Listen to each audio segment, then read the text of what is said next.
నమస్తే, welcome to మ్యాగ్నె TV. నేను మీ Krishnaveni.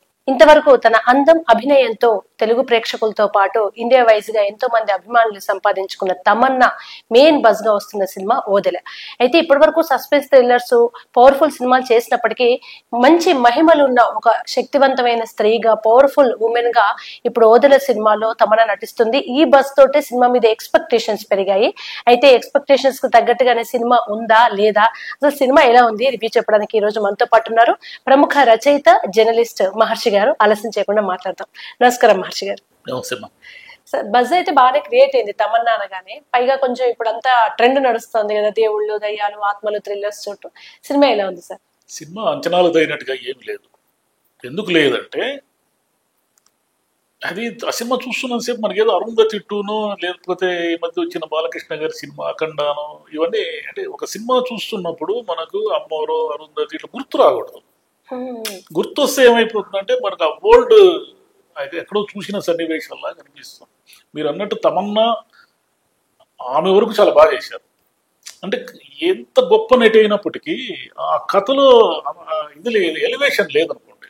Elevation లేకపోతే ఆమె మాత్రం ఏం చేస్తారు? ఆమె వరకు ఏదో కొత్త నాగస్వాదు అంటారు, శివశక్తి, ఇలా కొంచెం గాంభీర్యము ఇవన్నీ చేశారు. కానీ ఆ క్యారెక్టర్లోనే ఆ ఎలివేషన్, అఖండాలో బాలకృష్ణ గారిని చూసి వచ్చినంతసేపు మనకు ఆ క్యారెక్టర్ వచ్చినంతసేపు మనకు ఏదో గూస్ బంప్స్ వస్తూ ఉంటాయి. ఏంట్రా ఇట్లా ఉంది క్యారెక్టర్, నా క్యారెక్టర్ డిజైనింగ్ అలా ఉంది. ఇక్కడ పొరపాటు ఏం జరిగిందంటే ఈ క్యారెక్టర్ డిజైనింగ్ లోనే లోపం ఉంది. ఓదెల రైల్వే స్టేషన్ అనేది పార్ట్ 1. అది నిజానికి అది కూడా గొప్ప సినిమా ఏం కాదు, బట్ ఓకే, ఓటీటీలో ఓకే. ఏమిటి అది అంటే ఒక సైకో కిల్లర్ ఆ ఓదెల అనే ఊర్లో పెళ్ళయిన అమ్మాయిల్ని, కొత్త వధువుల్ని, పెళ్లి కూతుళ్ళని చంపుతూ ఉంటాడు, రేప్ చేసి మర్డర్ చేస్తూ ఉంటాడు. దీని మీద ఒక ఐపీఎస్ అధికారి ఇన్వెస్టిగేట్ చేస్తూ ఉంటాడు. ఫైనల్ గా రకరకాల వ్యక్తుల్ని అనుమానిస్తూ కథల ట్విస్టులు ఉంటాయి కదా. మామూలు క్రైమ్ సిరీస్ లో, క్రైమ్ కథల్లో ఉన్న గొప్పతనం ఏంటంటే అంతకుడు ఎవరో మనం ప్రిడిక్ట్ చేయలేక రకరకాలుగా ట్విస్టులు ఇస్తూ ఉంటారు, వీడంతకుడు నటిస్తూ ఉంటారు. ఫైనల్ గా ఏమిటంటే ఆ సినిమాలో ఉన్న మ్యాజిక్ ఏంటంటే ఆ అమ్మాయి హంతకుడు ఎవరో కాదు, తన భర్తే అని కనిపెడుతుంది. హెబ్బా పటేల్ చేసేది. కనిపెట్టిన తర్వాత అతన్ని చంపేస్తుంది.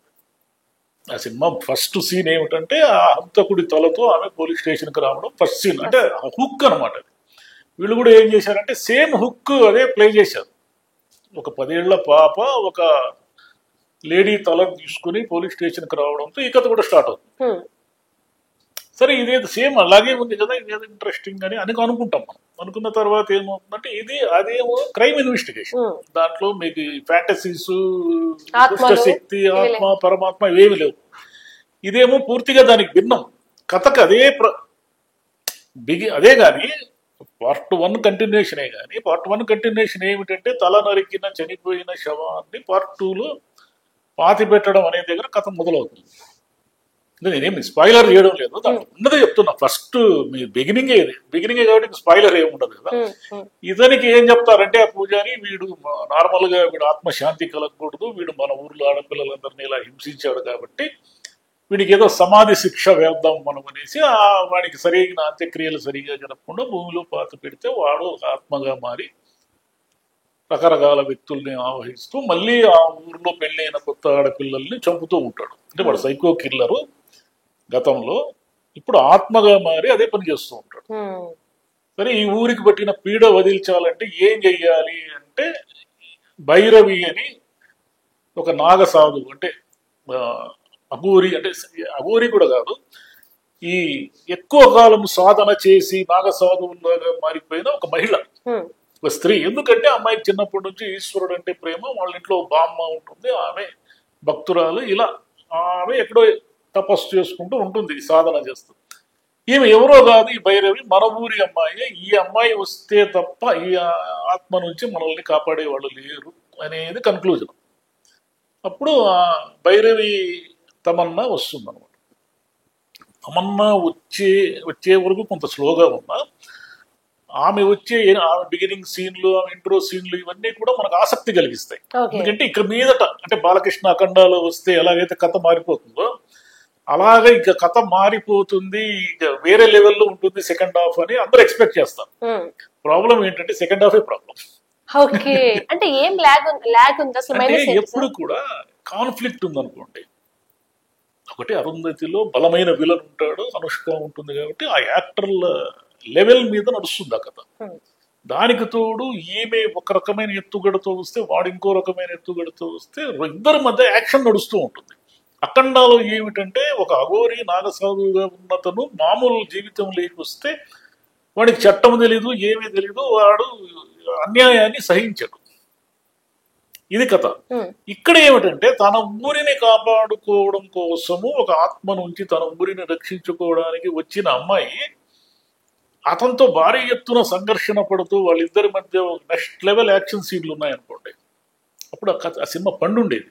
బాలకృష్ణ లాగా కనుక ఎలివేషన్స్ ఆ కథలో రాసుకుని ఉంటే, రైటింగ్ ఇస్ ద ప్రాబ్లం అది. ఎందుకంటే సంపత్ నంది గారని ఆయనే మొత్తం మోసారు దాన్ని. ఎందుకంటే కథ, స్క్రీన్ ప్లే, దర్శకత్వ, పర్యవేక్షణ, మాటలు అన్నీ ఆయనే.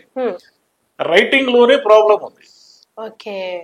అంటే వాళ్ళిద్దరి మధ్య విలన్ కి హీరో అంటే తమన్నానే కదా, హీరోకి విలన్ కి మధ్య డైలాగులు నడవకూడదు. మేము ఏం సినిమా చూడడానికి వచ్చాము? మేము మీకు డబ్బులు ఇచ్చి భయపడడానికి వచ్చాము. హర్రర్ సినిమాలు ఎందుకు చూస్తారు ఎవరైనా?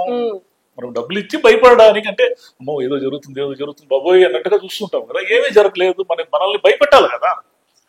గ్రాఫిక్స్ చేస్తారో ఇంకోటి చేస్తారో మళ్ళీ ఆల్రెడీ మేము ఎక్కడో చూసేసిన సన్నివేశాలన్నీ మా కళ్ళ ముందు కనబడితే మేము ఎందుకు భయపడతాం?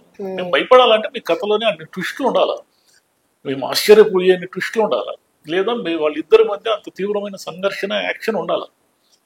ఇక్కడ ఏమిటంటే తమన్నాని తీసుకున్నారు కానీ అక్కడ వశిష్ఠ సింహ బాగానే చేశాడు కానీ బ్యాలెన్స్ కుదరలే. మళ్ళీ ఆ రేంజ్ నటుడు ఉండింటే ఏమైనా లేచి ఉండేది సినిమా.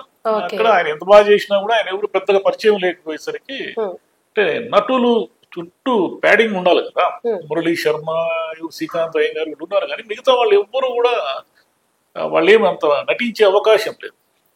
అంటే కథలో అనేక మలుపులు, ట్విస్టులు, యాక్షన్ సన్నివేశాలు ఉంటే ఈ సినిమా నెక్స్ట్ లెవెల్ ఉండేది. బహుశా ఈ జానర్ నచ్చే ప్రేక్షకులు కూడా ఉంటారు కాబట్టి. పైగా ఇప్పుడంతా కూడా ఏమిటంటే మనకి హిందీ ఇన్ఫ్లుయెన్స్ ఎక్కువ ఉంది. మనం ఎంతసేపు మనం హిందీ మార్కెట్ ని క్యాప్చర్ చేయాలనే ఆలోచన ఉంది మనకు. ఇప్పుడు స్త్రీ పార్ట్ 1, పార్ట్ 2 కానీ, ముంజా కానీ, ఇవన్నీ దయ్యాలతో కొడుకున్న సినిమాలు. ఇవన్నీ కూడా వాళ్ళ ఎక్స్పెక్టేషన్ అందనంత కలెక్షన్లు తెచ్చాయి. వాళ్ళు కూడా ఊహించలే కోట్లు కురిపిస్తాయి. ఇప్పుడు ఏమిటంటే కాంతారా తర్వాత ఇంతకుముందు మీరు చెప్పినట్టు మైథాలజీని మిక్స్ చేయడం అనేది ఒక పద్ధతి. ఏ కథలేకైనా ఏదో ఒక పురాణము, శివుడు ఇంకొకరినో తెచ్చి మిక్స్ చేసి ఇలా దాన్ని ఆ కథను నడపడం. ఈ మిక్సింగ్ జరిగింది కానీ ప్రాపర్ గా జరగలేదు. ఫ్యాంటసీని మీరు ఫ్యాంటసీ అంటే ఏమిటి, దిగ్భ్రాంతి కలిగించేలా ప్రేక్షకుని కూర్చోబెట్టడం. షాకింగ్ అది మిస్ అయిపోయింది సినిమాలో. షాకింగ్ మిస్ అయ్యేసరికి ఏముంది, ఇట్లా సినిమాలు చాలా చూసాం మనం. యాక్షన్ పరంగా ఎవరిది ఎలా ఉంది? యాక్షన్ చేసేదానికి ఏమి లేదు, ఒక తమన్నాకే ఉంది చాయిస్. అబ్బా పటేల్ ఉన్నా కూడా గెస్ట్ ఆర్టిస్ట్. ఇక మిగిలింది అతను ప్రొటాగనిస్ట్ ఉన్నాడు కదా వశిష్ఠ సినిమా, అతను కొంచెం బాగానే చేశాడు. ఆయన ఆత్మ కాబట్టి సగం సేపు కనిపిస్తాడు, సగం సేపు పొగ కనిపిస్తుంది కాబట్టి పొగను బాగా నటించిందని మనం చెప్పలేం కదా. కాబట్టి గ్రాఫిక్స్ కొన్ని చోట్ల బాగున్నాయి, కొన్ని చోట్ల బాగాలేదు. Photography okay. Kantara music director Ajaneesh నే తీసుకున్నారు. ఆయన ఏంటో మరి కాంతారాకి అంత అద్భుతమైన సంగీతం ఇచ్చిన అతను చాలా సినిమాల్లో చేశాడు కదా. ఎక్కడ మనకి ఇంప్రెసివ్ గా ఏదో మంచి పాట కానీ, మంచి బీజిఎం కానీ లేదు దీంట్లో. ఓకే, హర్రర్ సినిమాలకు మెయిన్ కావాల్సింది ఏంటంటే బీజిఎం బాగుండాలి. సౌండ్ క్రియేషన్ తోనే మీరు కొంచెం ఫీల్ కావాలి హర్రర్ ని. అది కూడా పెద్దగా ఉన్నట్టు కనపడదు. కాబట్టి ఓకే, జస్ట్ ఓకే, మరీ తీసిపారేసేది కాదు. అలాగని ఏదో హర్రర్ జానర్ నచ్చే ప్రేక్షకులు, ఆ జానర్ ఇష్టపడే వాళ్ళు వీళ్ళు ఉంటారు కదా, వన్ టైం చూడొచ్చు. రేటింగ్ ఎంత ఇస్తారు సార్ ఫైనల్ గా? 2.25. Okay, thank you so much sir. Thank you.